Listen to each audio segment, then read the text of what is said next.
আসসালামু আলাইকুম, সবাই কেমন আছেন? আশা করি সবাই অনেক ভালো আছেন। আমি আলহামদুলিল্লাহ অনেক ভালো আছি। আজকে আরও বেশি ভালো আছি কারণ আজকে ননদ, দেবর এবং ছেলে সবাইকে নিয়ে ঘুরতে যাচ্ছি। ওরা ঘুরতে যাবে। তো আমি তো ওদের ভাবি, ছোট ভাবি, আমাকে ছাড়া তো ওরা যাবেই না। তো আজকে ননদিনীদের সাথে ঘুরতে যেয়ে ভালোই লাগছে। সবাই ঘুরে বেড়াচ্ছি। একদম আজকে যাব সিরাজগঞ্জ উল্লাপাড়া থানা উধুনিয়াতে। উধুনিয়াতে মাশাআল্লাহ অনেক সুন্দর। অনেক ব্যস্ততার মাঝে আমার ননদটা সময় বের করেছে। ওরা বলল যে, "ভাবি তোমাকেই নিয়ে যাব।" তো যদিও আমি বাড়ির একটা বউই বাড়িতে আছি, আমার যা তো নেই, সে তো আসেনি। সে ইন্ডিয়াতে যাবে, যার জন্য সে আসেনি। ওইখান থেকে ইন্ডিয়া যাওয়ার প্রস্তুতি নিচ্ছে। যার জন্য বলল যে, "ভাবি তুমিই চলো, সবার সাথে একটু ঘুরে আসি। আর সবার সাথে একটু ঘুরতে একটু ভালোও লাগবে তোমার।" যার জন্যে আসলাম, আপনাদের নিয়ে যাচ্ছি। তো ভয়েস তেমন একটা বেশি দিব না। কিছু, কিছু জায়গায় ভয়েসটা দিচ্ছি। আর ওরা অনেক সুন্দর কথা বলছে। কথা বলতে, বলতে আমরা আজকের আবহাওয়াটা অনেক সুন্দর, যার জন্য বের হলাম। যদিও একটু বের হতে দেরি হয়েছে, কিন্তু কিছুই করার নেই। তারপরে অনেক ভালো লাগছে। আর এই ভিডিওটা যদি একটু ভালো লেগে থাকে, অবশ্যই লাইক, কমেন্ট এবং সাবস্ক্রাইব করে আমার পাশেই থাকবেন। সবাই দেখতে থাকুন। ঘুরতে যাচ্ছি সবাইকে নিয়ে। একটু মনে, মনে খুশিই লাগছে। কারণ অনেকদিন পর একটু বের হচ্ছি। আমার ওইভাবে ঘোরাঘুরি করা হয় না। আপনারা দেখেন অনেক ভিডিওই আমি বেশিরভাগ বাড়ি এবং বগুড়াতে যাই ছেলেকে নিয়ে দৌড়াদৌড়ি করতে। আমার দিন সময় যে চলে যায়। আর কি আর করব। তার মধ্যে ননদীরা যখন ঘোরার জন্য বের হয়েছে, তো আলহামদুলিল্লাহ বের হয়ে পড়েছি।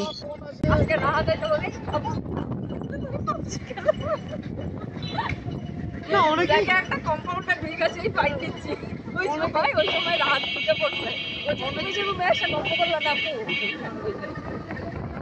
মনে হয় সাগরের খোঁজ করতে আইসাতে আমারে পাইছে বুঝছো আপনি কিরে ঘরের মধ্যে তো সিয়াম নাই পাবজি খেলে কেন না না ফার্স্টে মানে ইয়া করতে পারি না পরে দুটো দেখি যে না তুমি কিন্তু যে অবস্থা বুঝছো মানে প্রোটেক্টর থাকবে দ্রুত তোমরা কিভাবে মানে ভালো লাগছে আমি অবাক হয়ে যাচ্ছি কিছুই করি নাই আপু নরমাল না না আমি বুঝছি কিন্তু আমারটা এত ভয়ঙ্কর সিচুয়েশন তুমি তুমি একটু দামি দেখে কি না তবে আমার ফোন আমি অনেক জব করি আমার ইলেকট্রিক ডিভাইস না না আমি অনেকটা বলি আপু এগুলো ভালো তুমি নামটা আবার বলো তো ওই 60 70 80 এরকম ডি এরকম ডি থাকে আর কি আমি না এক্স্যাক্টলি জানি না আর হচ্ছে আরেকটা জিনিস আছে আইফোনের একটা সমস্যা তোমারটা কার্ভ না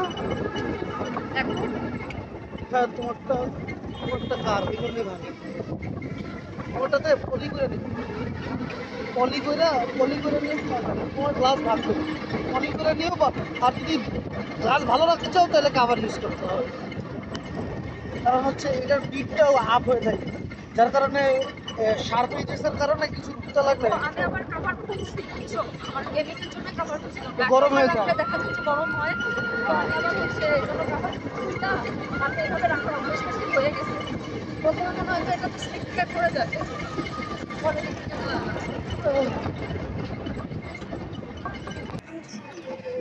এই যারা গ্রামীণ প্রকৃতি আসলে অনেক সুন্দর। মানে দু সাইডে খোলা বিশাল মাঠ, মাঝখানে বটগাছ, কিছু দূর পরপরে না এরকম বটগাছ দেখা যায় এবং বটগাছের নিচে বিশ্রামের জন্য সুন্দর করে ব্রেঞ্চ করে দেওয়া হয়েছে, একদম পাকা করে। সবাই ওখানে থেকে কিছুক্ষণ রেস্ট নেয়। মাশাআল্লাহ, এখন তো গ্রামের রাস্তা পুরো হয়ে গেছে। দেখা যায় ঘুরতে যেও তেমন একটা অসুবিধা হয় না, সুন্দর অটোতে করে ঘুরে যাওয়া যায়। তাই তো আমরা চলে এসেছি জলডাঙ্গা কফি হাউস। আমাদের স্বাগতম জানাচ্ছে, দেখেন এখানে সাইনবোর্ড জানানো আছে। মাশাআল্লাহ, অনেক মানুষ এসেছে। আর আজকের দিনটা কিসের জন্য মানুষ এসেছে জানেন? এত সুন্দর আবহাওয়া, ঠান্ডা, রোদ নাই, আকাশ শুধু মেঘ আছে, কিন্তু এত বাতাসে আর গরমটা বোঝা যাচ্ছে না। হ্যাঁ তোমাদের কপালটা এটা দিয়ে আমি দুবার আসলাম, এর আগে যখন পানি ছিল। আর এখন তো বর্ষার সময় চলে আসছে, প্রায় পানি চলে আসবে। তো এর আগে তখন ছিল পানির সময় আমি আসছিলাম। মাশাআল্লাহ, চারিদিক একদম সাদা সাদা নৌকাতে করে আসছিলাম আমি, নিবিড় আর নিবিড়ের দাদু। আমরা একটা নৌকা ভাড়ায় নিয়েছিলাম। আমাদের গ্রাম থেকেই ভাড়ায় যাওয়া যায়, বর্ষার সময় অনেক নৌকা পাওয়া যায়, তখন আসলে বেশি ভালো লাগে। পানির সময় বরঞ্চ ভিড় থাকে। তো ঈদের পরে তো, যার জন্য সবাই একটু ঘোরাঘুরি করছে। আজকের আবহাওয়াটা মাশাআল্লাহ অনেক সুন্দর, ঠান্ডা এবং বাতাস, মেঘ আকাশে মেঘ রোদ নাই, ওই জন্য সবাই আসছে। বেশিক্ষণ দেরি করিনি, কারণ আমরা রওনা হতে হতে আসরের নামাজের পরে রওনা হয়েছিলাম। আসতে প্রায় 25 মিনিট সময় লাগে আমাদের বাড়ি থেকে, এখান থেকে। তো আজকে আপনাদের লোকেশনটা বলবো, এবং এটা হচ্ছে উলাপাড়া থানা, এবং এটা উধুনিয়াতে, উলাপাড়া থানা উধুনিয়াতে এরকম কফি হাউস করা হয়েছে, কয়েকটা করা হয়েছে। আর মাশাআল্লাহ রাস্তার দুই সাইডেই ফুচকা, চানাচুর বানানো আর বিভিন্ন রকমের খাবার। আর আমরা আজ আর ঢুকবো না, কফি হাউসে ঢুকবো না, কারণ সন্ধ্যা, এমনিতেই সন্ধ্যা হয়ে যাচ্ছে, আর রাত্রিবেলাতে কিছুই খেতে পারবো না। আর যেগুলো আছে এর আগে আমরা খেয়েছিলাম, কিন্তু আজকে কি সবার তো ঈদের সময় তো অনেক খাওয়াখুয়ি হয়, মিষ্টি, তারপরে মাংস, বাড়িতে এটা সেটা করা হয়েছিল, যার জন্য আমার খাওয়ার খুব একটা আগ্রহ ছিল না কারোরই। তো ঘুরতে আসার জন্য একটু দেখতে আসছিলামই। আপনাদের বর্ষার সময় কী কারণে আসতে বলেছিলাম, কারণ এখানে শুধু রাস্তার উপরেই আপনারা থাকতে পারবেন, আর নিচে নামতে পারেন, কোনো সমস্যা নেই। কিন্তু বর্ষার সময় আসলে হয় কি, এখানে নৌকা, পিস বোটও এখানে পাওয়া যায়। পিস বোট তো আছেই, আপনারা অনেক এরিয়া নিয়ে ঘুরতে পারবেন, ভাড়ায় নিয়ে ঘুরতে পারবেন, তখন আরও বেশি ভালো লাগবে। কারণ এখানে পানির সময় বেশি ভালো লাগে, আর অনেকেই আছে পানি পছন্দ করে, যারা সাঁতার জানেন তাদের জন্য সুবিধা।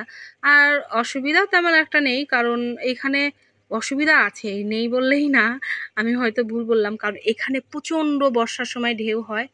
মানে সেখানে সাঁতার যারা জানে তাদের জন্য সুবিধা, আর যারা জানে না তাদের জন্য একটু ভয় আছে। তারপর পিচ বোর্ডে যারা উঠানোর জন্য ভাড়ায় যাবেন, ওখানে লাইফ জ্যাকেটও পাওয়া যায়। এখন জানি না, আপনারা যদি উঠেন নির্ভয়ে উঠতে পারেন, আবার ভয় লাগলে উঠবেন না। তো আমি তো এখানে এসে আসলে পিচ বোর্ডে উঠিনি, আমরা যেহেতু নৌকা নিয়ে আসলাম, যার জন্য পিচ বোর্ডে ওঠার তেমন একটা আগ্রহ আমার নেই, ছিলও না। আমরা নৌকাতে করে আসছি, অনেক সময় নিয়ে নৌকাতে ঘুরে ঘুরে আসছিলাম, অনেক মজা পেয়েছি। তো আজকের মতো এখানে শেষ করছি। সবাই ভালো থাকবেন, সুস্থ থাকবেন, সবাইকে আল্লাহ হাফেজ।